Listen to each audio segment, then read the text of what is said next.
Hello everybody, I'm Super Train Station H. I'm an autistic gamer and writer, and today we're going to be playing Pac-Man and Beyond Good and Evil 20th Anniversary Edition. I almost said Beyond Good and Evil Championship Edition, which is an easy mistake to make considering that there's Beyond Good and Evil there's Pac-Man Championship Edition. And then this game, the other game, is Beyond Good and Evil 20th Anniversary Edition.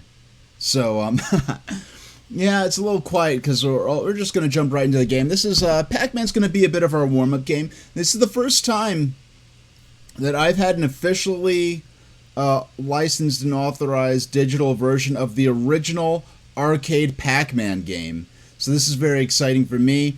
It's part of the Arcade Archive service by Hamster, who's done incredible arcade conversions, often with all the options that would have been made available. Hey there, Kalakaboy, thank you for your subscription. Yeah, so we're going to be playing the arcade version of Pac-Man, the first time I've actually owned a digital copy of the original arcade Pac-Man. We have played the NES version, but we're just going to be playing this for a little while. With a release date of 1980, I believe it's safe to say that this is... no, I could say with confidence that this is the oldest game that I have played on my stream. I think the oldest... Maybe there might be some Hey there, Azurest. Glad to see you in chat. So this may be... so this is the straight-up Japanese original version of the game, so the ghost names and nicknames are written in Japanese using the Roman alphabet. But I customize my controls and everything. Insert my virtual quarter, and get started. Yeah, so this game is a game I only got to play an original arcade cabinet of once at the Liberty Science Center in New Jersey. It was 96, I believe. There was an exhibition of classic arcade games, and it was kind of wild because even at the time, they were presented like, whoa, we're presenting these old vintage games. We're going to do a museum exhibit at the Children's Museum. But the children playing them, very few of them would have even been alive the same decade this game came out, or a lot of these games came out. I was around the same decade, not around when this game came out in 80. But my parents took me there because I became fascinated with Pac-Man and the history and origin of video games. Whenever I was growing up and saw something or learned something, the things in my life, I was really always interested in knowing where they came from, how they started, and, like, for example, when you think of the Coney Island amusement district that's sort of based around Surf Avenue, I was interested in where that came from, so I would look at old postcard photographs of the area in like the 1910s and 20s about the three great parks, Luna, Steeplechase, and Dreamland.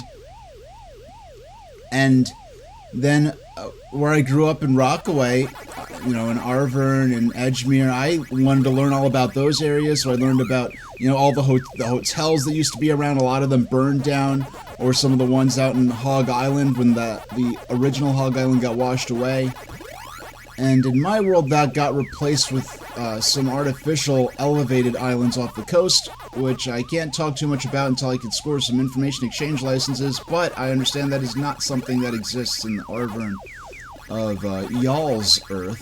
So that's going to be something that's going to be very exciting for me to share about.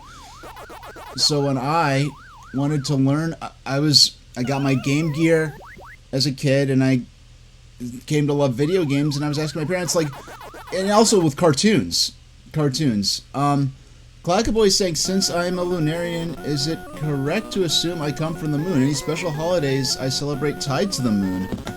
Well, I am not from... Well, it's kind of funny. it's kind of a thing, sort of like Australia, in my world, I believe yours too, where it's kind of a name for the landmass and for the continent.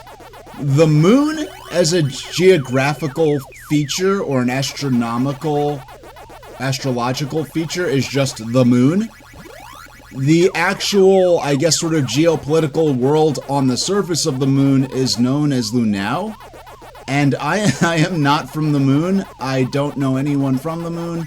And Frank, we don't talk about the moon in my world. We talk about the moon. We do not talk about what's going on Lunao. That is quite a kettle of fish I do not want to accidentally start some sort of incident about by running my mouth too much on the world. I understand there are a few countries in your world that are kind of like that. I'm not going to name them. Once we get some information exchange licenses lined up, we could talk a little more freely about it. But I know, well, I mean, it's not a Lunarian thing, but I know each month when the eclipse happens, if it happens to be visible in our local area. Oh yeah, an address saying, like how you could be Italian and never go to Italy. You know what? That's a perfect idea. That's a very similar idea. Though by Italy, I'm guessing you're just referring to the Ausonian or the Iberian Peninsula in general. Because in my world, there are a few countries on that peninsula. Italy being a name for one of them, which technically no longer exists. But once again, information exchange licenses. But once the advanced, I don't know. The advanced controller made it sound like, oh, I'm connecting you to this world. It's going to be the most important thing ever that you do all this stuff for me. And then he never called back. I don't think he abandoned me because giving me all of these information exchange licenses, I don't think he would have given those.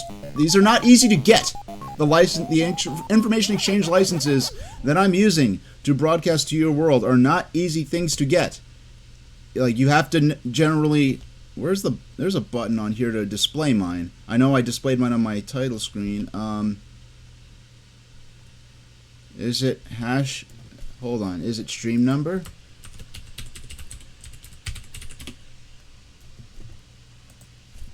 There we go. Oops. I did not want to. I didn't. How do I back out? There we go. So with cartoon, yeah. So like the monthly total eclipses often get a lot of people.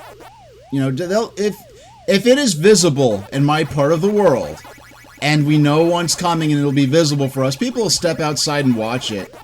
But we usually get like 5 or 6 a year in my part of the world, depending on, I guess, how the Earth and Moon are synced up at any given moment. But this happens fairly frequently. It's not really a big deal. Whereas, like, if you have an Earth with whose moon has an inclined orbit in relation to Earth, then I guess lunar eclipses would be a lot less frequent, which would, I guess, make them much bigger of a deal. Because, like, at like the corner stores and stuff, you can just buy eclipse glasses just as sort of a novelty item. Or if you're outside and a total eclipse happens to come around. But if depending on how inclined the orbit of the moon could be in relation to Earth, that would make eclipses extremely rare. But it's not that big a deal where I'm at, especially. I mean, like looking at eclipses that are total eclipses of the moon and passing in front of the sun. I don't know, it's kind of like when people stop to look at rainbows. It's like, yeah, it's cute, but it happens every once in a while, and you're kind of eccentric for staring at it. I think that's about within the limits of what I could share for now. But I know this game's history in your Earth is pretty similar to mine.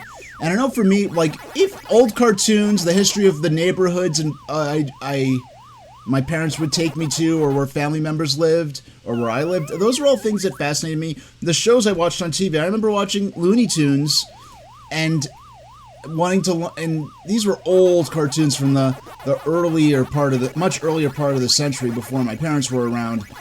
And they would say, like, you know, I would be like, hey, how did these cartoons start? Where did cartoons come from? Who pioneered this animation technology? How did they color things by drawing frame by frame and processing it onto film? So when I got into video games, I want to know, where did these computerized games come from? These coin-operated amusements, these home games, these handheld games. And that's when I learned, you know, sort of spoken with almost sort of a legendary reverence, names like Atari, Coleco, and my mom had a Pac-Man pin from early in the 80s that she just still had. It was like just an abstract pin of Pac-Man. Don't even know if it was official or not. Probably not. But it was just a pin with a very simple, you know, circle pie with a slice taken out of it, representation of Pac-Man. And so I learned about the history of Pac-Man and of those early and to mid-80s arcade games. Now, I had a book that was about different fads throughout the last century. And different fads and trends. And among those was a chapter about video games and Pac-Man, listed as a single entry.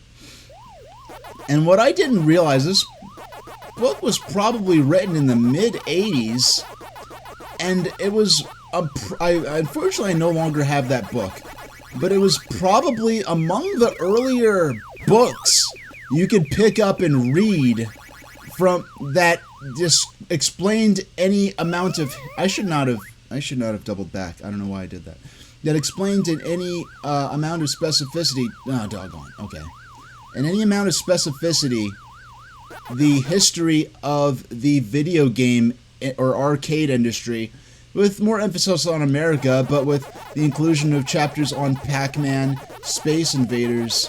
Of course, there were entries on the Japanese contributions to the computer game revolution as well.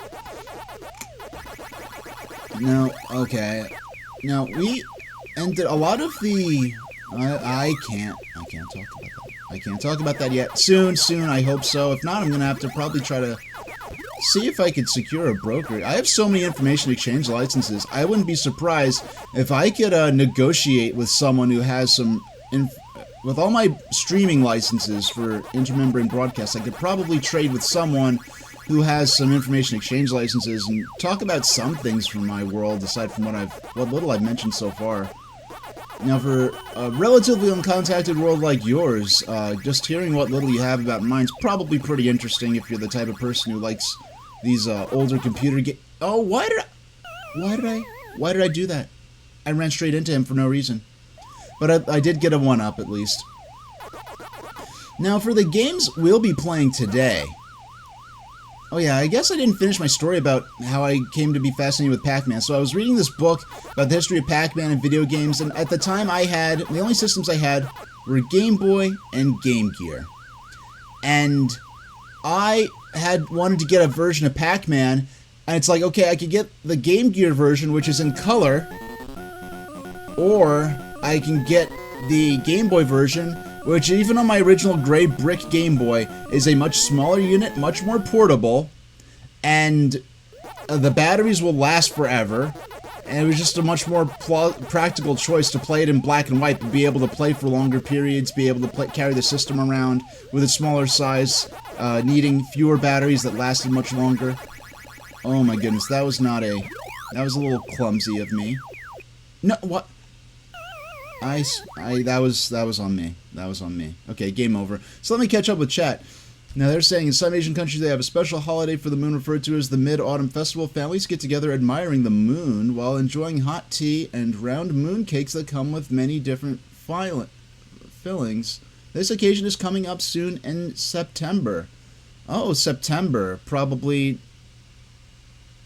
Is this month named after Septimus? I'm just gonna take a guess on that one. Hold on. Yeah, hold on. I'm just going to guess that month is named after the Latin leader Septimus. But when it comes to, yeah, thanks for sharing that with me. You sound like you're clued into a lot of holidays and festivals and stuff. Yeah, I looked in on some of Other H's VODs. I looked in on a few of them to know what he's been up to. We've been playing relatively similar games.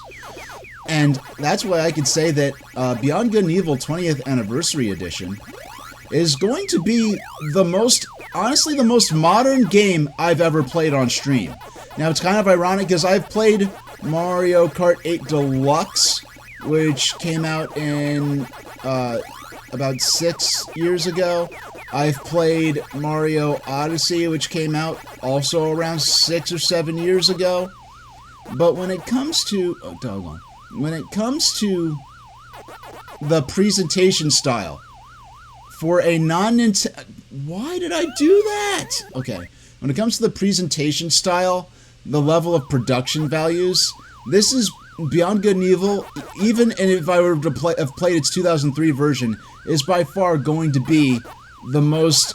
this is going to be a bit of a tonal shift for my stream, because this is going to be a very... I often play high score attack games, more primitive historical games. Even a lot of the newer games I played have been for systems like the Game Boy Advance. Whereas Beyond Good and Evil, it's a 3D action game. It's going to have a full voice cast for all the major main characters, cinematic cutscenes. It's not just a platformer like Mario Odyssey was a fairly simplistic platformer, even for its great production values in the sense of it just being a 3D platformer. Woo! No. Okay. That was on me. That was me being clumsy with my thumb on the D-pad. Yeah, this is going to be probably the most sophisticated, most modern feeling game I've ever played on my show. So this is going to be interesting. I'm going to have to get a feel for, like last Wednesday, doggone.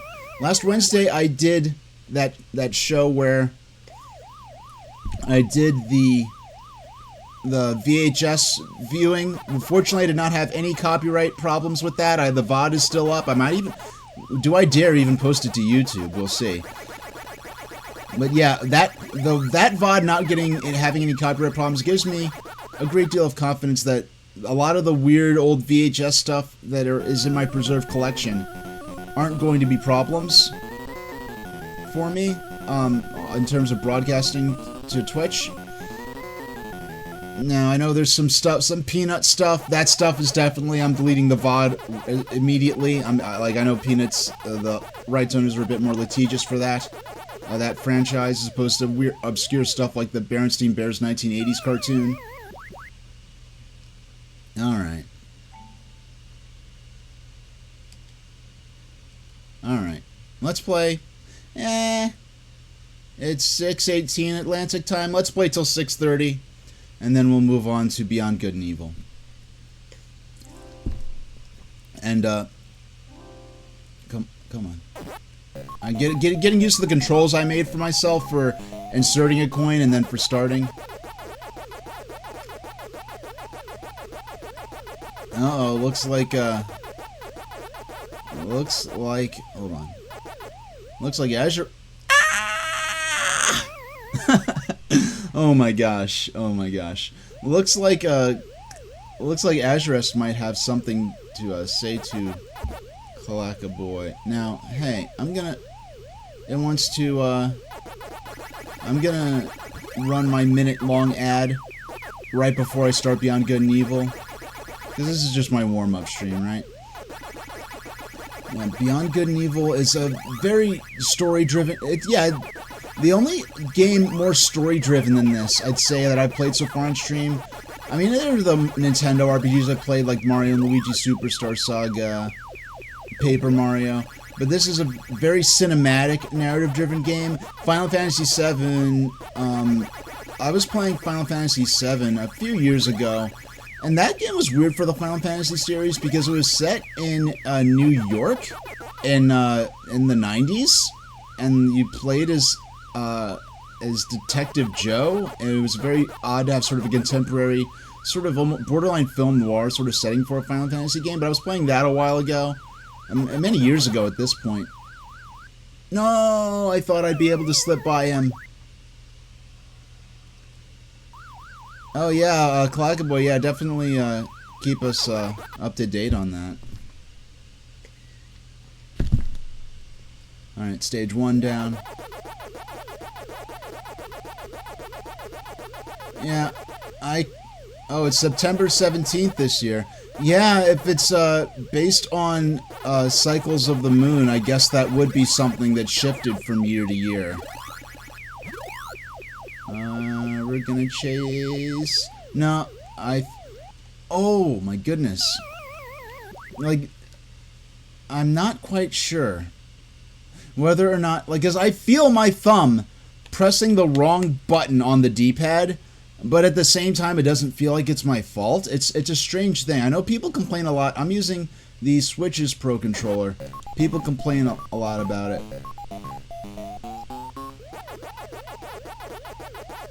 Address is saying that's the day after their mom's birthday.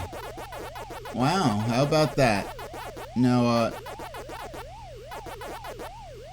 Clackaboy is saying that Human H has a viewer who could transform him into an animal. Would this viewer have the same power over me? I don't want to talk too much about metamorphosis or shape-shifting in regards to me. I don't know. It could be a fraught topic. It could be get very interesting very fast, but that sounds a bit atypical for how I understand your world to work. But if that person happens to be Harbus, I think they're streaming right now, and I really don't know him personally, but if Human H didn't kick him out of the chat, I'm guessing that they're on good terms, so maybe we'll raid him after the show is over. Yeah, oh no, once we... I need to get 2 more. No! Ooh! Yeah! Nice, nice, nice. Okay.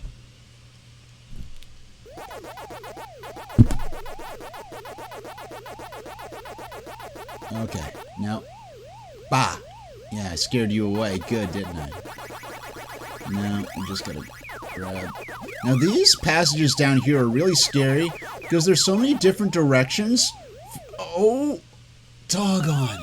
Doggone. Okay. There's so many directions from which you gotta get boxed in. You know what? This is the first game. I play... For platformer games, that's one thing. For platforming games, I never had this sort of problem. But I feel like for maybe these fast-paced direction-changing games, maybe the Switch D-pad is actually... Like, and it's funny, because, like, that was 100% me. I totally take accountability for that. I just pressed the wrong button on the stick. Okay. Now... we'll clear out this bottom row first, and all these little nooks and scary nooks and crannies down here.